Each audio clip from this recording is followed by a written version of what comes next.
The Unworthy Gift. The Grand Hall of the Intergalactic Council was alive with murmurs.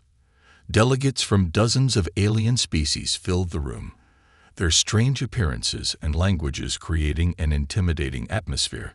At the center stood Captain Adam Rivers, a human diplomat, trying to keep his composure. He wasn't just representing Earth. He was representing humanity's fragile place among the stars. Then Lord Kralvik of the Zenthuri rose from his seat. The Zenthuri were known for their ruthlessness, their society valuing only strength and conquest.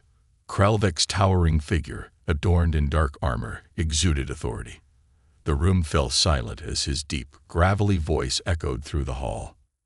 "I, Kralvik, offer a gift to the human delegation," he said, gesturing dramatically. From behind him, a small figure emerged. It was a young Zenthuri female, her head bowed low, her golden skin marked with faint, glowing symbols. She looked fragile compared to the towering warriors of her kind. "This," Kralvik continued, his tone cold, "is my youngest daughter, Lyra. She is unworthy of the Zenthuri name, weak and useless, a failure." His words were like knives, and Lyra flinched but said nothing. "Yet, I offer her to you, Captain Rivers, as a gesture of goodwill." Adam's breath caught in his throat. This wasn't just a gift, it was a test. Everyone in the room knew it. The Zenthuri rarely gave anything without hidden motives. Was Kralvik mocking humanity by giving them someone he considered worthless? Was this an insult disguised as diplomacy? Or was there something more sinister at play? Lyra slowly lifted her head. Her bright blue eyes locked with Adam's for a brief moment. They were filled with fear, but also something else, an unspoken plea. The council delegates whispered amongst themselves, some amused, others horrified. Adam's mind raced. Refusing the gift would insult Kralvik and could lead to intergalactic tensions. Accepting it might put Earth at risk. But as he looked at Lyra again, he felt a pang of empathy. She didn't choose this. She was as much a pawn in Kralvik's game as he was. Adam stepped forward. "Lord Kralvik," he said, his voice steady despite the tension in the room. "Humanity accepts your generous gift." Kralvik's lips twisted into a cruel smile. "Then it is done. She is your responsibility now. Do with her as you will." With that, he turned and strode away, his entourage following like shadows. Lyra hesitated, unsure whether to follow Kralvik or stay with Adam.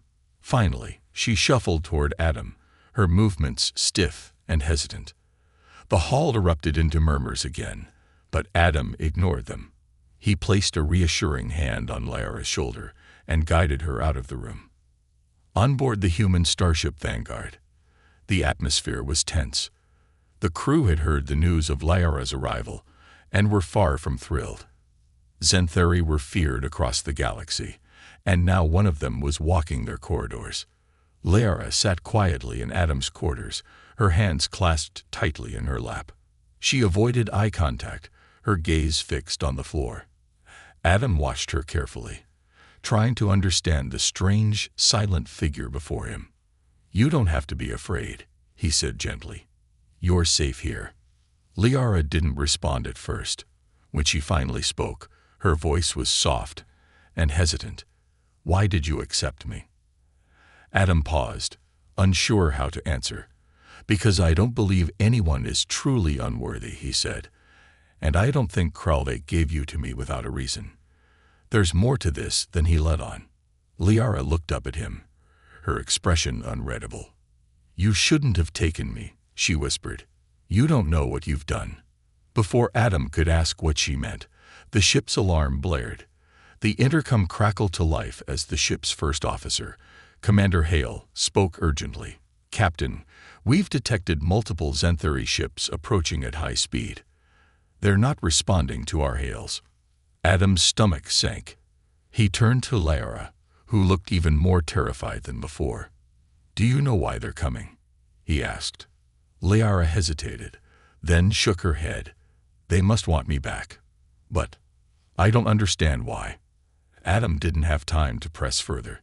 He stood and activated the intercom. All hands, prepare for potential hostilities. Lock down the ship and bring weapons online. Lyra stood too, her small frame trembling. If they're here for me, maybe you should give me to them, she said. I'm not worth risking your crew. Adam frowned. I don't abandon people, Lyra, especially not someone who's been thrown away like you were. You're part of this crew now, and I'll protect you. Her eyes widened at his words, as if she'd never heard anything like them before. For a moment, there was a flicker of hope in her expression. The Vanguard shook as the first wave of energy blasts struck its shields. Adam glanced at Lyra one last time before heading to the bridge. Stay here. We'll figure this out. As he left, Lyra sat back down, her thoughts racing. She didn't know why her father had given her away, but deep down, she feared the answer.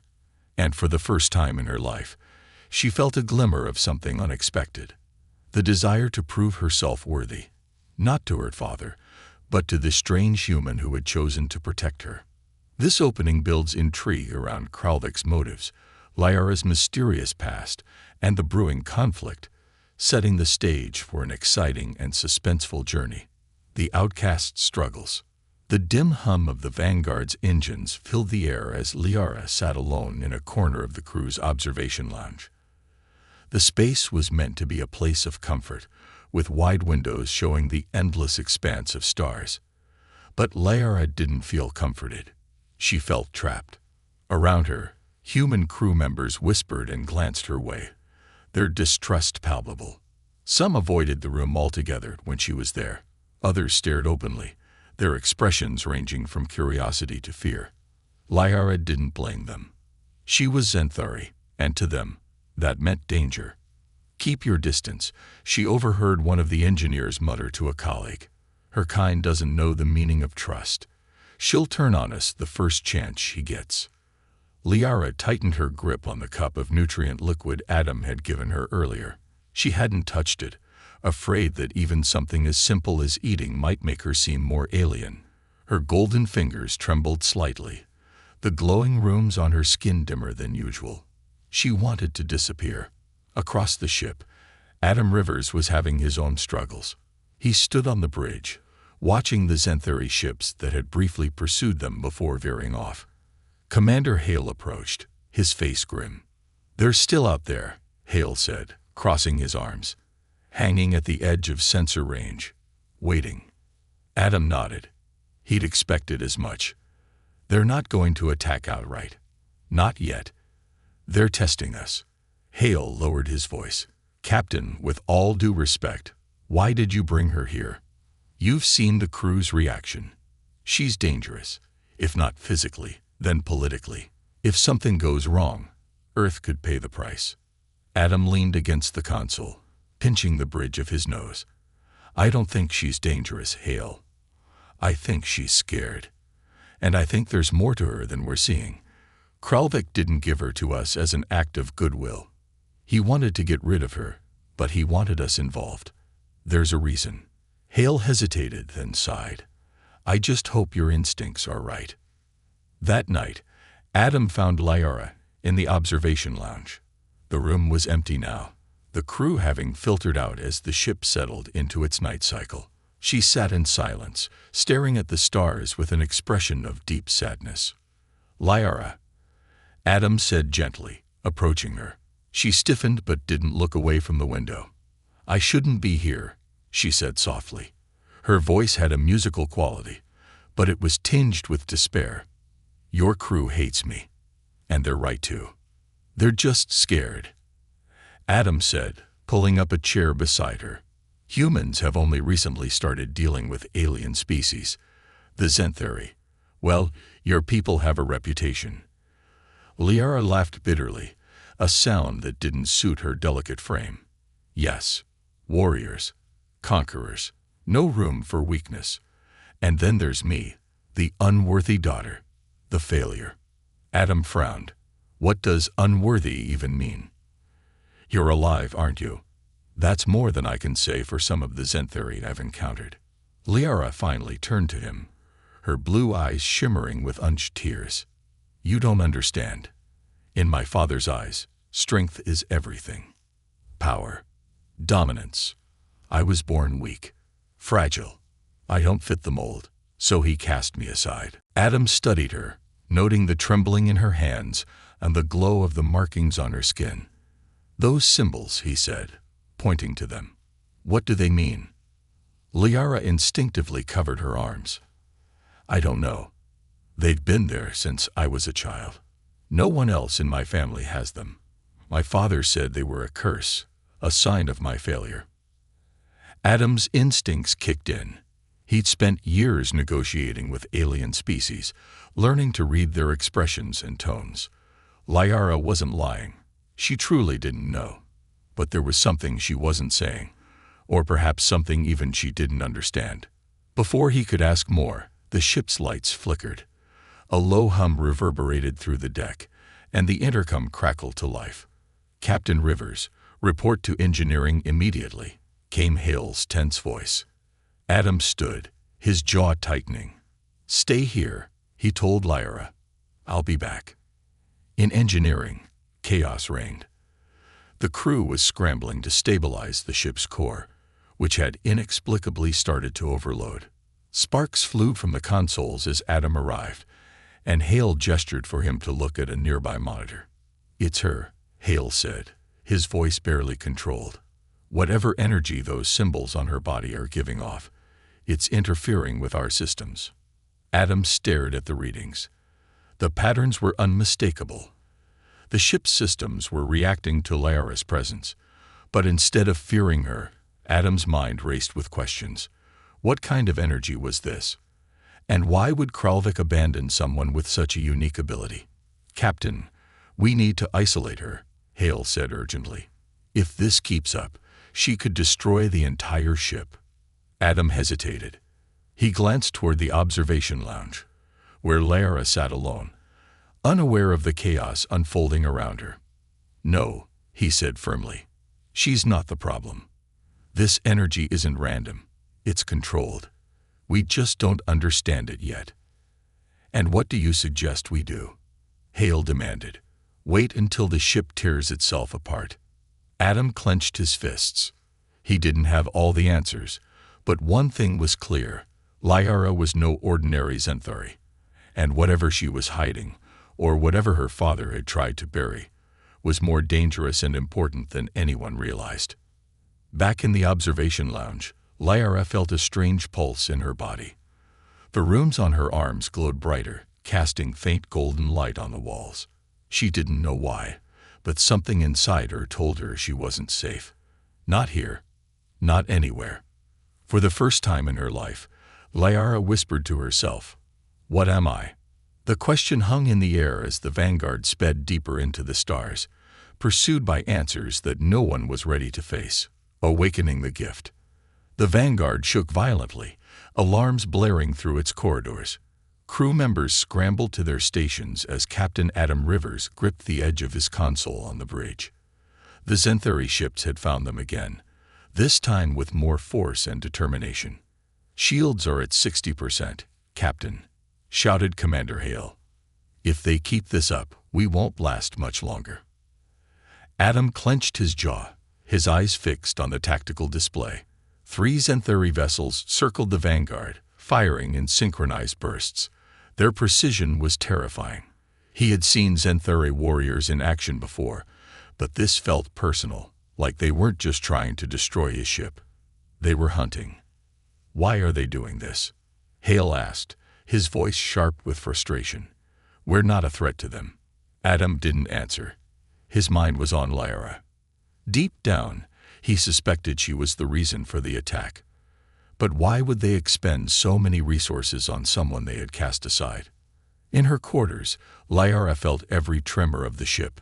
She sat curled on the floor, her arms wrapped around her knees, trying to block out the chaos. The glowing runes on her skin were brighter now, pulsing in time with her rapid heartbeat.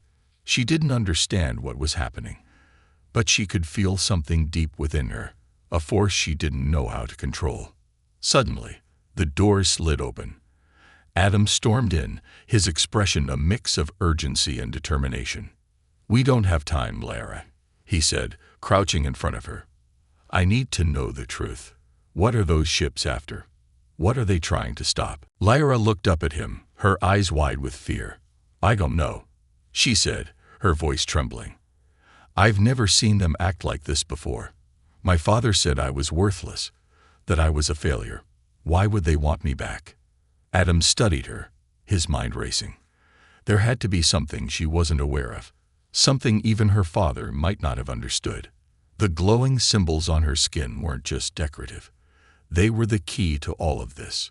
The ship shuddered again, harder this time. A console in the room sparked, and Lyra flinched. Adam stood, his voice firm. "Whatever is happening, I believe you're part of the answer. But right now, we need to survive. Stay here." "No," Lyra cried, grabbing his arm. "Don't go out there. They'll kill you." Adam paused, surprised by the desperation in her voice. "Then help me," he said. "Whatever power you have, we need it. I don't think they want you dead, Lyra. I think they're afraid of you." Minutes later, Lyra stood on the bridge, her presence drawing tense glances from the crew. Adam led her to the center console, ignoring the murmurs of distrust around them. "Listen to me," Adam said, addressing his crew. "I know some of you don't trust her, but she's not our enemy. Those ships are, and if we're going to survive, we need to give her a chance." The ship shook again, throwing several crew members off balance. The lights flickered, and a sharp crackle of static filled the air. Lyra's runes glowed even brighter, casting eerie golden light across the bridge. "What's happening?" Hale demanded, his hand on his sidearm. "What is she doing?" "I'm not doing anything," Lyra cried, her voice breaking. "I don't know what this is." Another explosion rocked the ship. Sparks flew from the tactical console, and the main display went dark. The Xanthari ships were closing in. Adam stepped closer to Lyra, lowering his voice. "Focus," he said.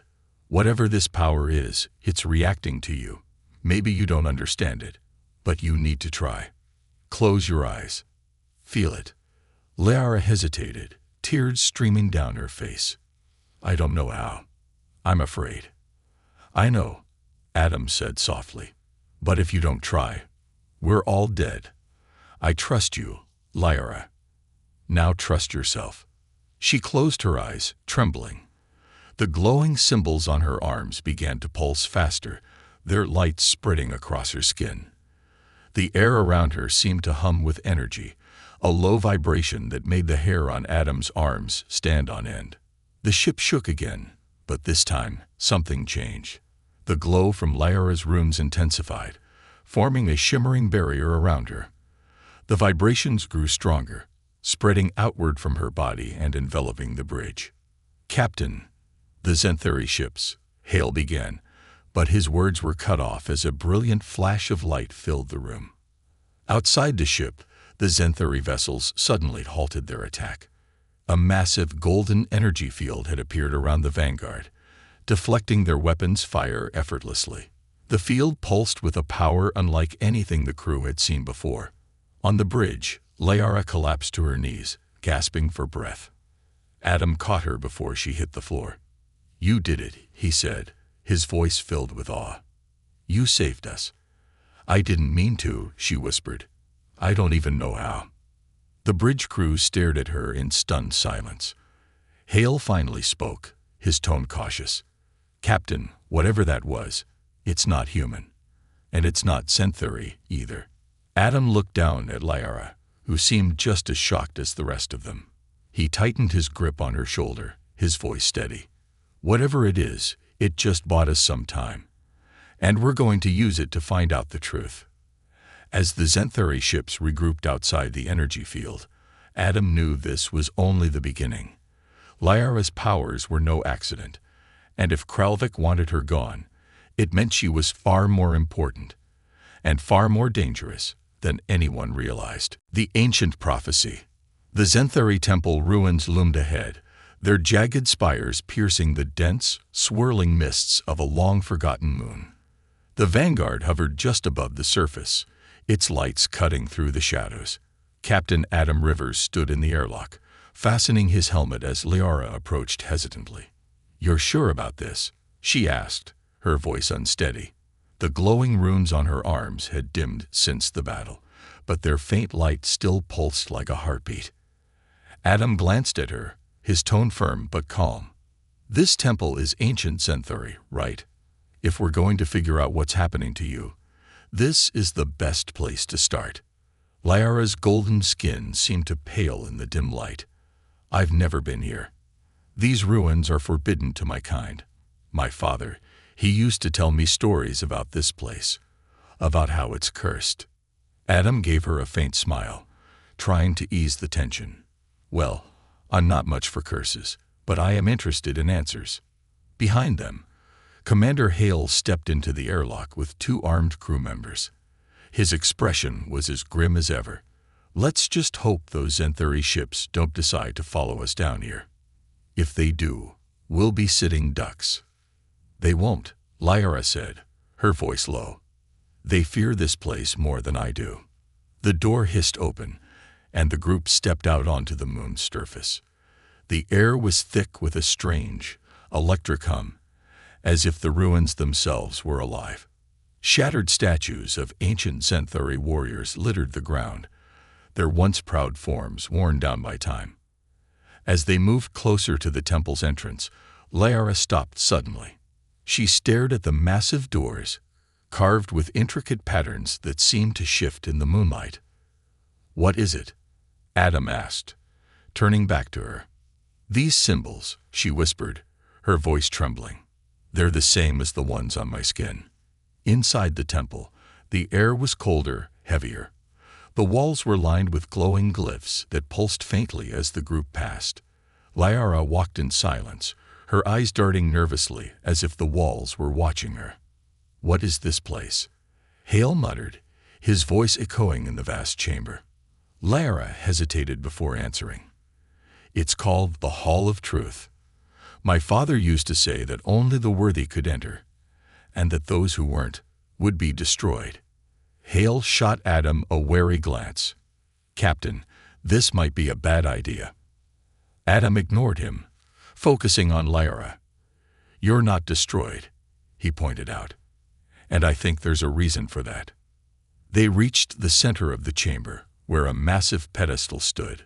Above it floated a sphere of golden light, its glow matching the runes on Liara's arms. As she approached, the sphere began to hum, growing brighter with each step.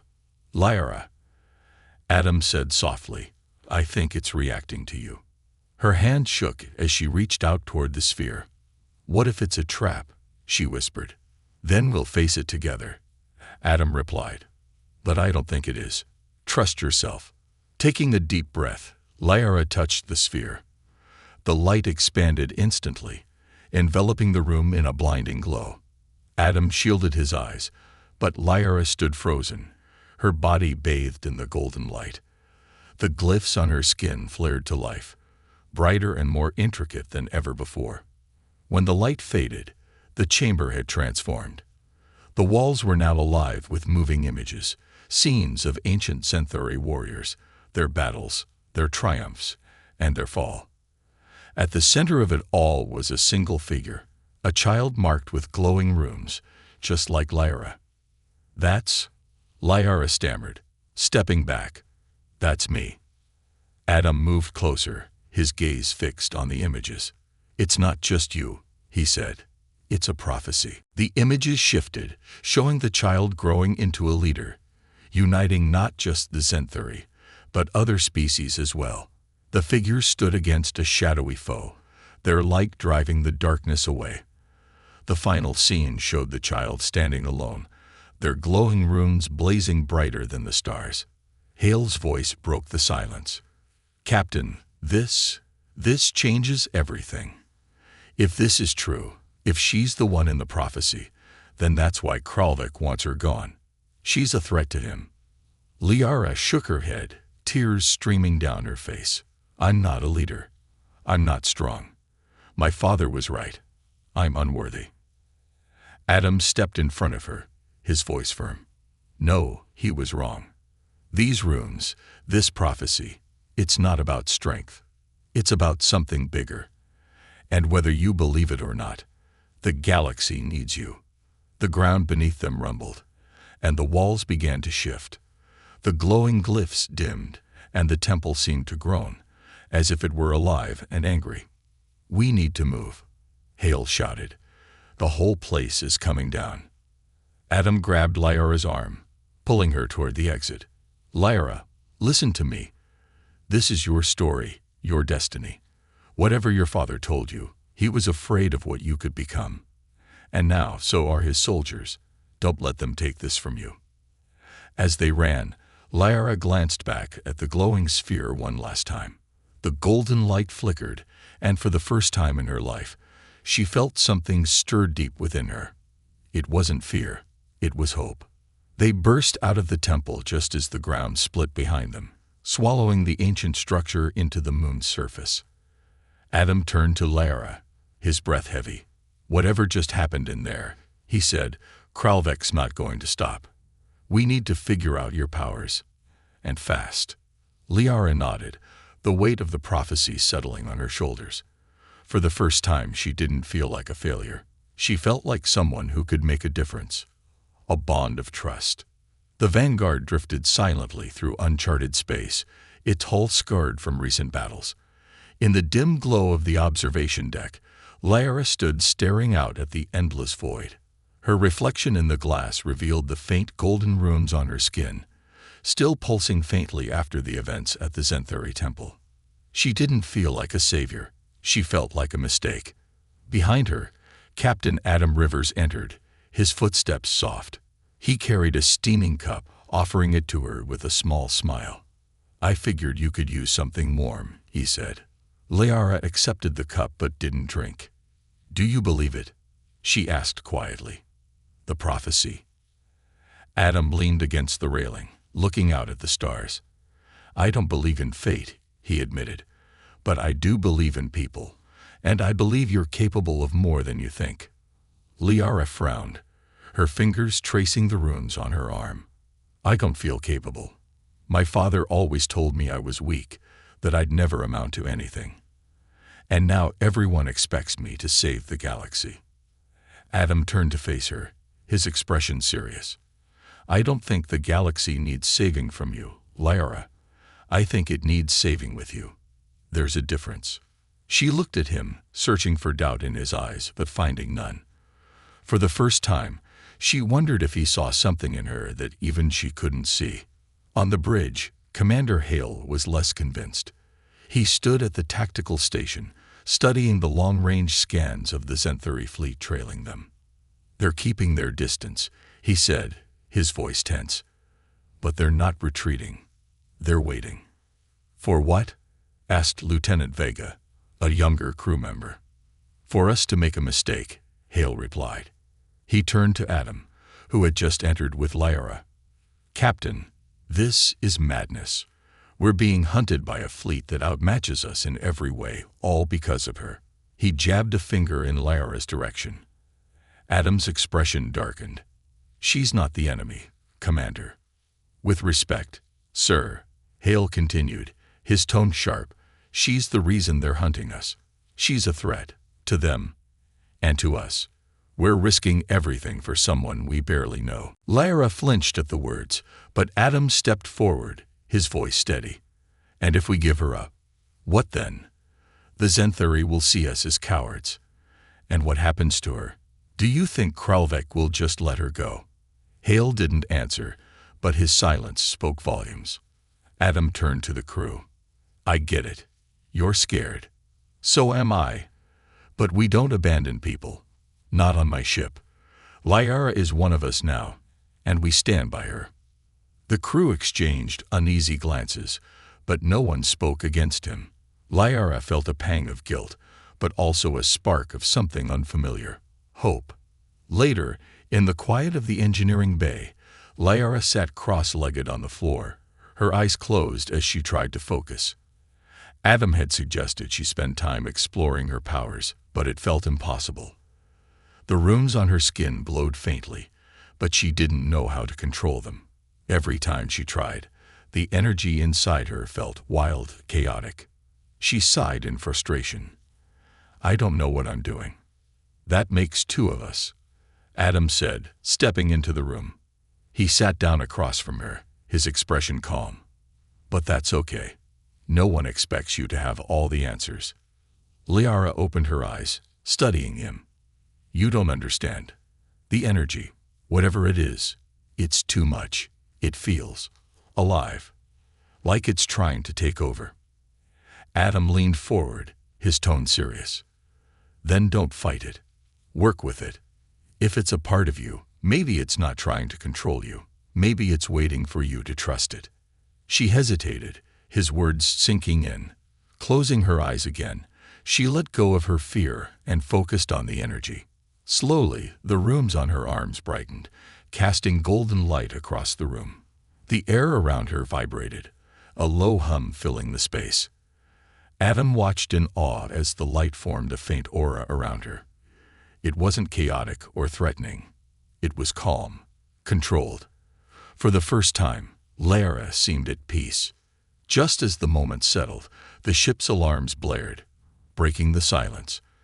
Adam sprang to his feet, activating his communicator. "Bridge, report."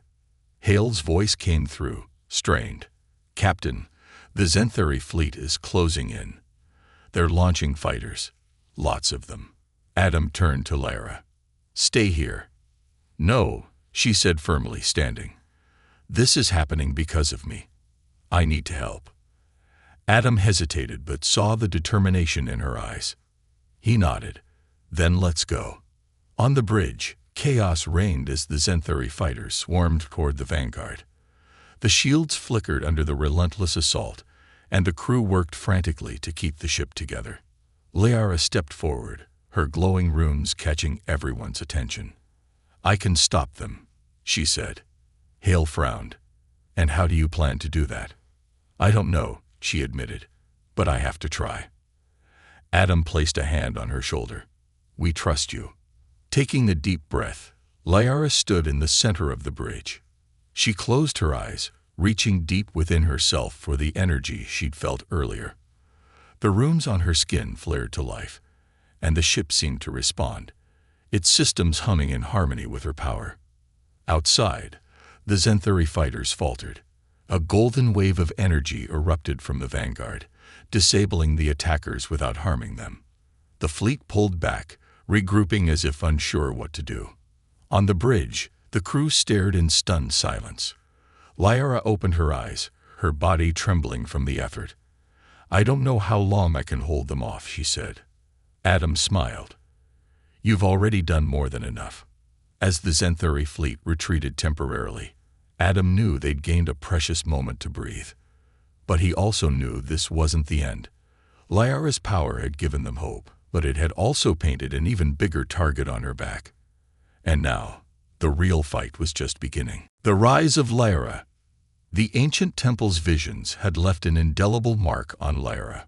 For the first time, she wasn't just a discarded outcast. She was a key, a force that could reshape the galaxy. Yet, the weight of that revelation hung heavy on her shoulders. She had no idea how to lead, no idea how to wield the power coursing through her veins. The vanguard drifted in the shadow of a dying star, a temporary reprieve after Liara's energy wave had driven back the Zenthari fleet. On the bridge, Captain Adam Rivers stood with his arms crossed, staring at the tactical display. "They'll come back," Commander Hale said, his voice tight. "And next time, they won't retreat so easily." Adam nodded, his jaw clenched. "We need to be ready. Whatever Kralvik is afraid of, it's bigger than we thought." Behind them, Liara stepped onto the bridge. Her runes glowed faintly, a quiet reminder of the power within her. The crew fell silent as she approached. "They're not just afraid of me," she said, her voice steady despite the fear in her eyes. "They're afraid of what I could become." Adam turned to her, studying her face. "And what is that?" Liara hesitated, her gaze flicking to the glowing tactical display. "A threat, a leader." "I don't know." All I know is that my father fears me more than anything else in the galaxy." Hours later, Adam and Lyra sat in the ship's strategy room, poring over the fragmented data they had gathered about the Zenthuri and their obsession with her. Maps of contested star systems and ancient texts from the temple filled the display. "There's something here," Adam said, pointing to a section of the data. "This symbol, it matches the runes on your skin. It keeps appearing in Zenthuri history, but no one ever explains what it means." Liara leaned forward, her glowing arms resting on the console. "It's a mark of failure," she said bitterly. "That's what my father told me." "Or a mark of fear," Adam countered. "The temple called it a prophecy. Your father wouldn't fear a failure, Lyra. He fears what you represent." She stared at him, her eyes narrowing. "You think I represent change, but I don't know how to change anything." Adam leaned back in his chair, folding his arms. "Leadership isn't about knowing everything. It's about standing up when no one else will. You've already done that." Liara looked away, conflicted. The weight of responsibility pressed against her chest. She wanted to believe him, but doubt still gnawed at the edges of her mind. The Zenthuri fleet returned faster than expected. Sensors lit up with warning signals as the vanguard scrambled to prepare. This time, Kralvik himself led the attack, his flagship towering over the other vessels like a harbinger of doom. On the bridge, Adam gave orders calmly, but with urgency. "Shields up, charge the main cannons, and get ready to run if we have to." Liara stood beside him, her fists clenched. "We can't keep running. He won't stop until I'm dead." Adam met her gaze. "Then what do you suggest?" She hesitated, then drew a deep breath. "Let me face him."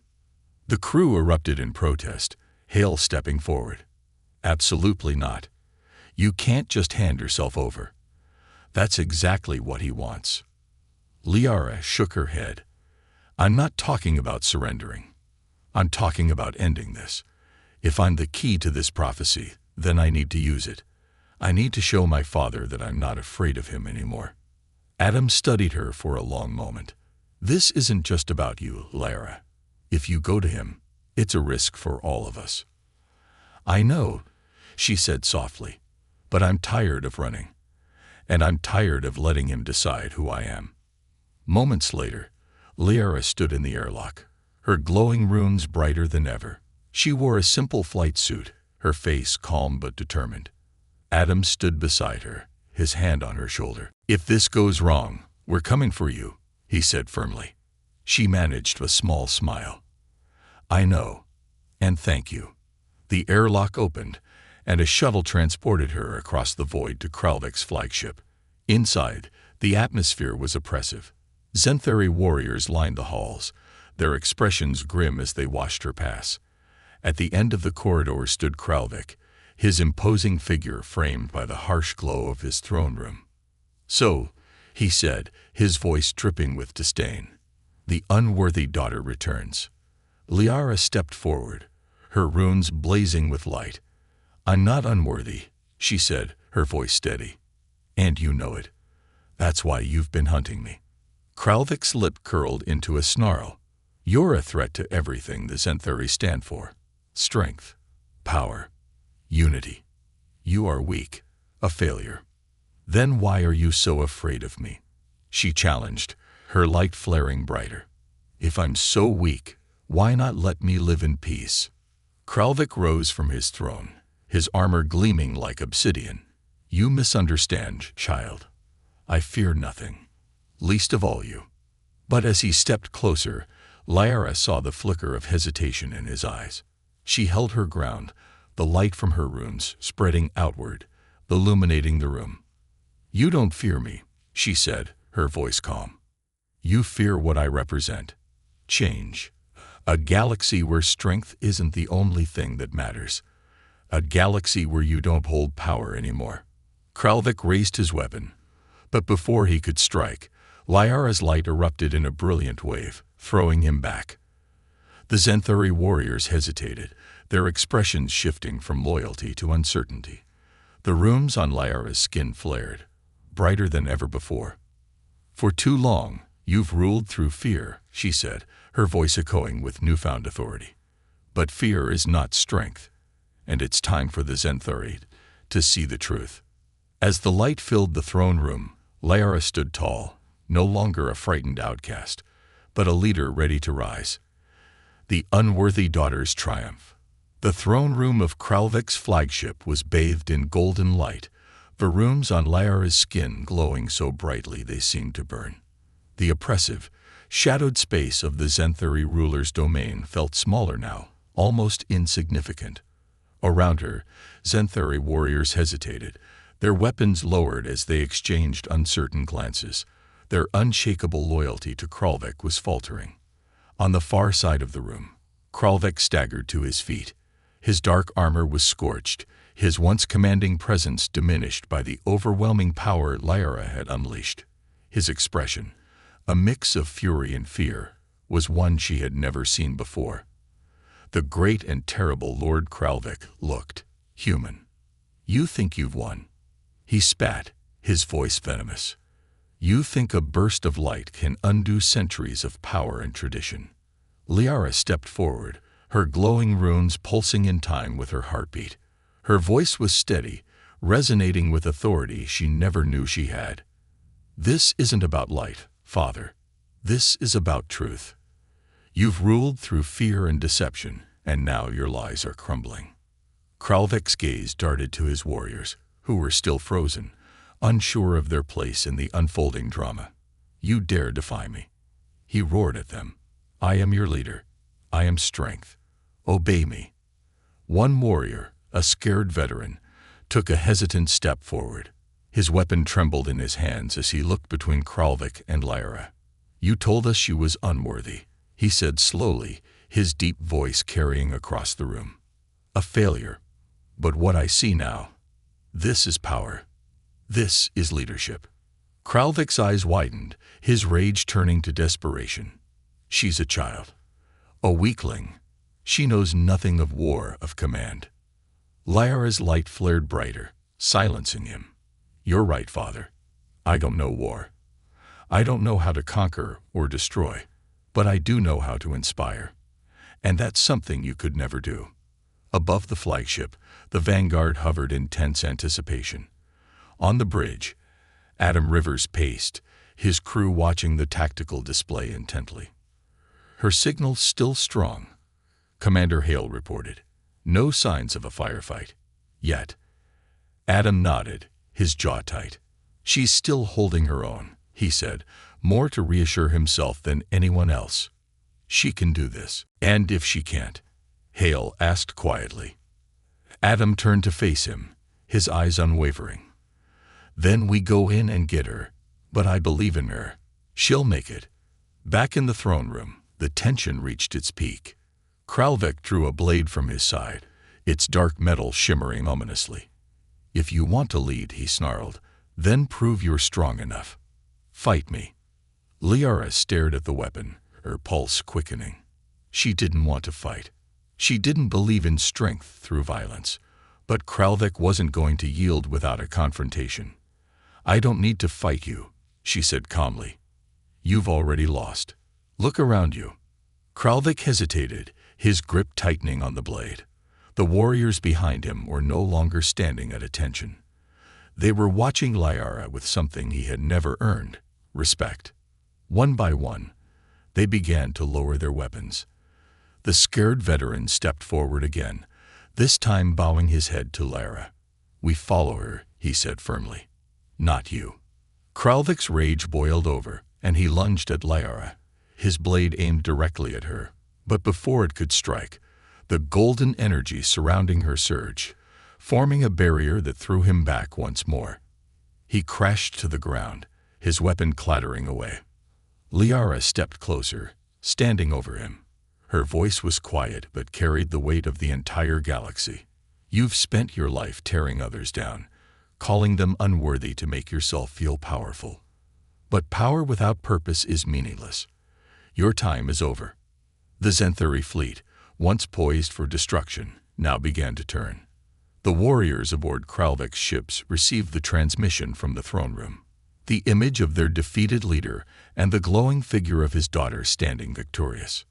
On the bridge of the Vanguard, cheers erupted as the Zenthari ships powered down their weapons and began to retreat. Adam let out a breath he didn't realize he'd been holding. "She did it," he said, a small smile spreading across his face. "She really did it." Back on the flagship, Liara extended a hand toward Kralvik. For a moment, he stared at it, his pride warring with his defeat. Finally, he took it, allowing her to pull him to his feet. "You could have killed me," he said, his voice hollow. "I could have," she agreed. "But I'm not you." Kralvik said nothing as she turned to face the gathered warriors. Her voice rang out, clear and strong. "The Zenthari will no longer be a force of fear and destruction. We will be a force for unity and strength with purpose. Our people deserve more than endless war. They deserve hope." The warriors knelt, one after another, their loyalty shifting to the leader who had shown them a new path. Liara's runes dimmed, the glow settling into a gentle light that reflected her newfound resolve. Hours later, Liara returned to the Vanguard, stepping onto the bridge where Adam and the crew waited. She looked tired but radiant, the weight of her victory still sinking in. Adam smiled at her. Not bad for someone who was supposed to be unworthy. She managed a small laugh. "Thanks to you. I wouldn't have made it this far without your belief in me." Adam shook his head. "You had it in you all along. I just helped you see it." As the Vanguard moved away from the Zenthari fleet, Liara stared out at the stars. For the first time in her life, she felt like she belonged. Not as her father's daughter, but as her own person, a leader who would rise to greatness.